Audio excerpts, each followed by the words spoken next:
আমি তো উমরা করে এসেছি। কোন দিন উমরা করে আইছেন? না মিথ্যা কথা করছেন? সব বানায় বানায় কথা করছেন নাকি? বিশ্বাস করেন যে বিশ্বাস তো তোর মধ্যে উঠেই গেছে, কারণ তুই তো দরবার শরীফ খুলে রাখিছিস। তোর বিশ্বাস করবো কি করে? তাই ক, উমরা তুই করেছিস কিনা আমি বিশ্বাস করবো কি করে? তুই তো দরবার শরীফই খুলে রাখিছিস, নাহলে তো তোর বিশ্বাস করা যেত। তুই তো এমন এমন জিনিস দেখাইছিস যে তোর বিশ্বাস করার কোনো লাইন নেই। আমি যাওয়ার আগ পর্যন্ত আপনারা কেউ টের পাইছেন? না, আমরা টের পাইনি। আমার ওই যে সোয়ান টের পাইছে। ভাই আমার ফোন দিয়ে কয়েছে তো চাষি যে উমরা করতে গেছে মাইজ ভান্ডার খুলে রেখে।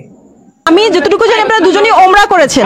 উমরা করতে গেছে না মানুষের উপর টেনশন ফেলাতে গেছে, মানুষের পাগল বানাতে গেছে, কিছুই তো বুঝিনি। মাঝে সাথে মাথায়ও কাজ করে না এগের কথাবার্তা কার্যকলাপ দেখলি। তোরা উমরা করতে গেছিস কি জন্য? এই খাম্বাগুলো খুলে রাখার জন্য? হ্যাঁ, খাম্বাগুলো খুলে রেখে দেখানোর জন্য তোকে উমরা করতে জাতি কইল কিরা?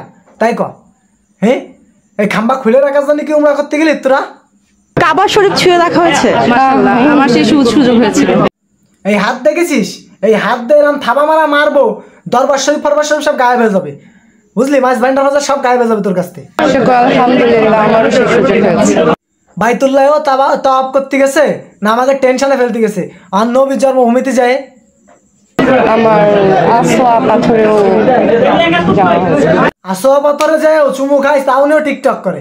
এরা কি করতে গেছে? তাহলে এরা টিকটক করতেই গেছে, এছাড়া তো অন্য কিছু করতে যায়নি। সব টিকটক ভিডিও, এইসব ভিডিও বানাতেই তো গেছে।